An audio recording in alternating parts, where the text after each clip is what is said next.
Hello everyone, welcome to nursing zone. आज की इस वीडियो में हम बात करने वाले हैं most important topics for pathology and genetics. पिछली वीडियो में मैंने फार्माकोलॉजी और एमएसएन की के इम्पोर्टेंट टॉपिक्स मैंने आपको सारे बता दिए थे। इस वीडियो में पैथोलॉजी और जेनेटिक्स के बारे में आपको बताने वाला हूँ, तो प्लीज़ वीडियो को एंड तक देखना और साथ के साथ या तो नोट करते हुए चलना या फिर साथ के साथ स्क्रीनशॉट ले लेना, ठीक है। तो सबसे पहला जो इम्पोर्टेंट टॉपिक है जेनेटिक्स का वो है सेक्स डिटर्मिनेशन। सेक्स डिटर्मिनेशन के मेथड्स और जो भी उसका प्रोसेस होता है वो सेक्स डिटर्मिनेशन का आपको बताना है। नेक्स्ट थिंग इज कॉन्सैंग्विनिटी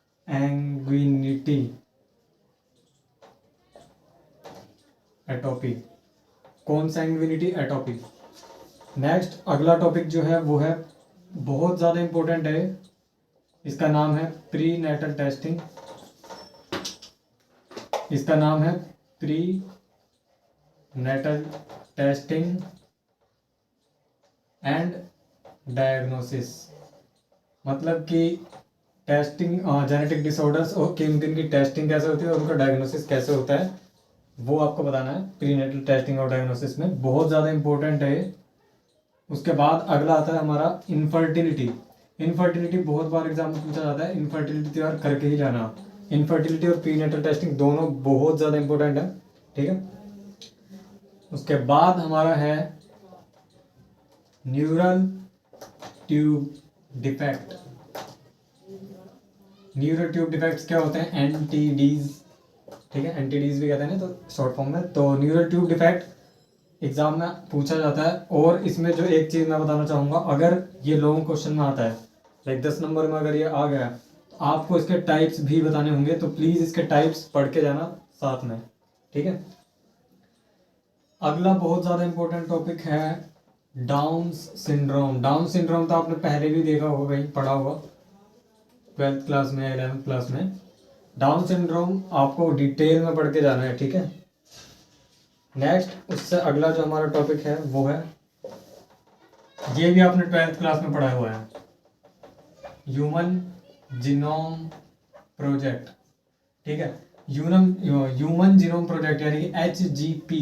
इसमें इस बार थोड़ा सा डिफरेंस ये होता है, 12th जैसा तो है बट थोड़ा सा डिफरेंस इस बार ये है कि हम नर्सिंग कर रहे हैं तो उसमें इम्पोर्टेंस क्या है, यानी कि importance of human genome project in nursing, ठीक है।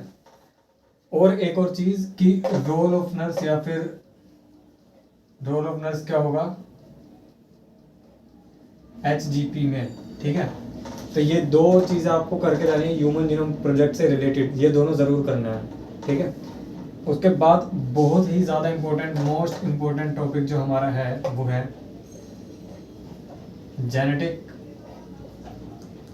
काउंसलिंग। जेनेटिक काउंसलिंग में दो चीज़ें हैं। पहला है उसके स्टेप्स या फिर आप कह लो उसका जो प्रोसेस है। Second thing is role of nurse, ठीक है। नर्स का क्या रोल है जेनेटिक काउंसलिंग में वो आपको अच्छे से डिटेल में बताना है। जेनेटिक काउंसलिंग मोस्टली 10 नंबर में आता है, तो थोड़ा सा उसे डिटेल में अंदर मतलब थोड़ा सा ज़्यादा पढ़ के जाना उसे, ठीक है। देन उसके बाद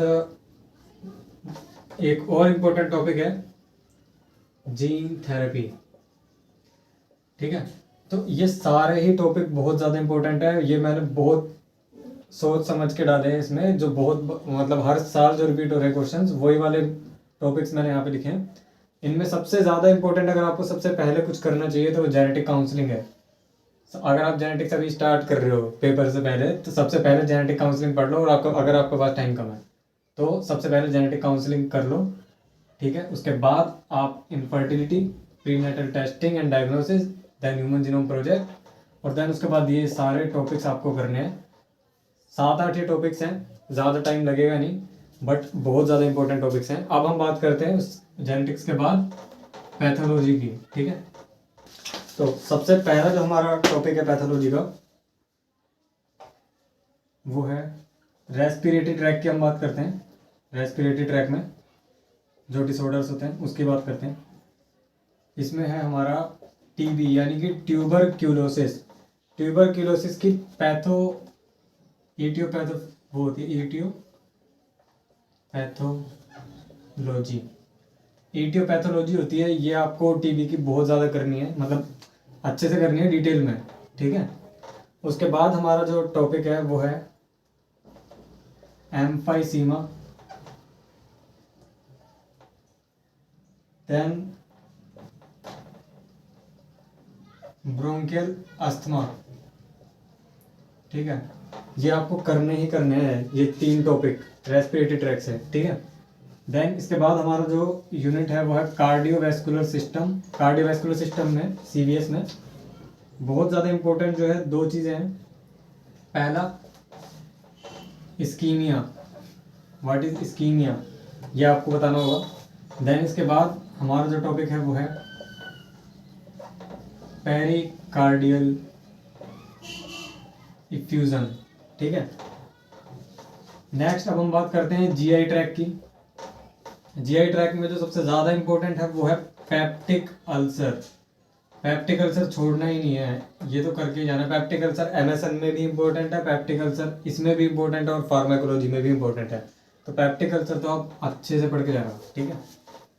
देन इसके बाद हमारे पास है, अगर हम बात करें लीवर, गोल ब्लैडर और पैनक्रियाज वाली, इनमें क्या होते हैं, तो इसमें सबसे ज़्यादा इम्पोर्टेंट है हमारा लीवर सिरोसिस, ठीक है। लीवर सिरोसिस आप अच्छे से पढ़ के जाना। And one more thing here is cholecystectomy. Cholecystectomy बहुत बहुत ज़्यादा इंपॉर्टेंट है, ठीक है। ये दोनों ही बहुत ज़्यादा इंपॉर्टेंट है, ये अच्छे से पढ़ के जाना, ठीक है। उसके बाद हम बात करते हैं सेंट्रल नर्वस सिस्टम की। सेंट्रल नर्वस सिस्टम से मेनिंजाइटिस बहुत बार पूछा जाता है। मेनिंजाइटिस अच्छे से कर लेना यार, ठीक है, बहुत ज़्यादा पूछा जाता है मेनिंजाइटिस। अगर मैं अभी जितने भी टॉपिक्स लिखे हैं ना, सबसे ज़्यादा इंपॉर्टेंट अगर कोई टॉपिक है ना तो उनमें ये है मेनिंजाइटिस। तो मेनिंजाइटिस प्लीज़ अच्छे से पढ़ लेना। उसके बाद हम बात करते हैं आगे, ये हमने सिस्टम वाइज, वैसे तो और भी सिस्टम्स हैं बट मैंने सारे सिस्टम्स इंक्लूड नहीं किए हैं क्योंकि मुझे इंपॉर्टेंट टॉपिक्स देखने थे। तो बहुत ज़्यादा जो पूछे जाते हैं वो ये क्वेश्चन है जो इन सिस्टम्स से पूछे जाते हैं, ठीक है। बाकी और भी सिस्टम्स हैं जिसके मैंने नाम नहीं लिखे हैं, बट यहाँ मुझे इंपॉर्टेंट क्वेश्चन से लिखने थे तो इसलिए मैंने सिर्फ इतने ही लिखे हैं। आगे हम बात करते हैं क्लिनिकल पैथोलॉजी से रिलेटेड। अगर कुछ पूछा जाता है तो वो है ब्लड ग्रुपिंग। ब्लड ग्रुपिंग बहुत बार पूछा जाता है and cross matching. Blood grouping और क्रॉस मैचिंग कैसे करते हैं ये आपको पता ही होगा। ब्लड ग्रुपिंग एबीओ सिस्टम होता है, आरएच सिस्टम होता है ब्लड ग्रुपिंग का, ठीक है। क्रॉस मैचिंग का जो प्रोसेस है वो कैसे होता है ये आपको अच्छे से डिटेल में बताना है। क्रॉस एंड मैचिंग, ठीक है। उसके बाद बहुत ज़्यादा इंपॉर्टेंट, सबसे ज़्यादा इंपॉर्टेंट मैं इस टॉपिक को कहूँगा पूरी पैथोलॉजी में अगर आपको करना है वो है CSF एनालिसिस। CSF एनालिसिस तो छोड़ना ही नहीं है किसी भी हाल में। CSF एनालिसिस डिटेल में पढ़ के जाना है अच्छे से, क्या क्या उसके फैक्टर्स होते हैं, क्या क्या उसके जो होते हैं पैथोलॉजिकल जो फीचर्स होते हैं, ठीक है। पैथोलॉजिकल फीचर्स होते हैं इसके बहुत ज़्यादा, बहुत सारे मतलब, तो वो अच्छे से कर लेना प्लीज़ डिटेल में। उसके बाद हाँ एक चीज़ और है इसमें, मेथड ऑफ कलेक्शन। CSF को कैसे करते हैं, मेथड ऑफ कलेक्शन क्या है CSF का, ठीक है, कैसे कलेक्ट किया जाता है। उसके बाद हमारे पास है यूरिन एनालिसिस। ये भी बहुत ज़्यादा इंपॉर्टेंट है। यूरिन एनालिसिस कैसे करते हैं, उसका क्या प्रोसीजर होता है वो आपको अच्छे से बताना है, ठीक है। अब ये तो मैंने बाकी का बताया, अब थोड़ा सा फर्स्ट यूनिट का मैं आपको बता देता हूँ। हाँ, इसमें सबसे ज़्यादा जो इम्पोर्टेंट है वो है वुंड हीलिंग। ये टॉपिक दिखने में बहुत छोटा सा लगता है, वुंड हीलिंग ऐसा लगता है तो कोई पूछेगा ही नहीं, बट वुंड हीलिंग बहुत बार आता है एग्जाम में। वुंड हीलिंग 5, 10 या 15 किसी भी नंबर में आ सकता है। बेस हमें क्या लगता है कई बार कि वुंड हीलिंग नहीं आएगा, बट आता है ये एग्जाम में। तो ये टॉपिक अच्छे से कर लेना प्लीज़। देन इसके बाद एक और है which is inflammation, and one more, the last one is neoplasm. Neoplasm क्या होता है वो अच्छे से आपको पढ़ना है। इन्फ्लामेशन क्या है वो करना है आपको। और एक और टॉपिक आप लिख लीजिए, ट्यूमर होता है हमारा। तो ट्यूमर के दो टाइप्स होते हैं, एक होता है बेनाइन एंड एक होता है मैलिग्नेंट। ठीक है, बिनाइन और मैलिग्नेंट के बीच में डिफरेंस क्या होता है, इन दोनों के बीच का डिफरेंस एग्जाम में पूछा जाता है। ठीक है, तो ये कुछ टॉपिक्स थे, इंपॉर्टेंट टॉपिक्स। पैथोलॉजी के हमने कवर कर दिए और जेनेटिक्स के हमने कवर कर दिए इस वीडियो में। अगर वीडियो अच्छी लगी तो प्लीज़ लाइक कर देना। और अभी रुक जाओ, मेरा एक टेलीग्राम चैनल है, नर्सिंग जोन नाम से ही है। ठीक है, तो आप टेलीग्राम पे जाना और वहाँ पे सर्च करना नर्सिंग जोन। वहाँ पे मैंने बहुत सारे PDF अपलोड किए हुए हैं, नोट्स के और बुक्स के। वहाँ पे आपको ये सब चीज़ें मिल जाएंगी ताकि आप एग्ज़ाम के लिए अच्छे से प्रिपेयर कर सकें। और अगर आपको नर्सिंग रिलेटेड मीम्स या फिर कुछ भी अपडेट्स चाहिए तो आप, मेरा इंस्टाग्राम हैंडल है @nursing zone _।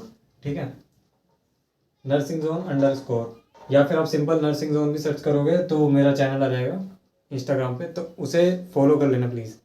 वीडियो अच्छी लगी तो प्लीज़ लाइक कर लेना, सब्सक्राइब कर लो, क्योंकि इसके बाद मैं और इम्पोर्टेंट टॉपिक्स जो बचे हैं अलग अलग सब्जेक्ट्स के वो सब मैं इस वीडियो में आगे वाली वीडियो में कवर करने वाला हूँ। तो प्लीज़ सब्सक्राइब कर लेना।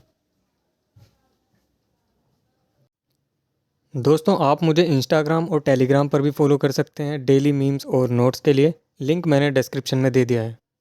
दोस्तों वीडियो अच्छी लगी हो तो प्लीज़ वीडियो को लाइक कर देना और चैनल को सब्सक्राइब कर लेना। मिलते हैं अगली वीडियो में।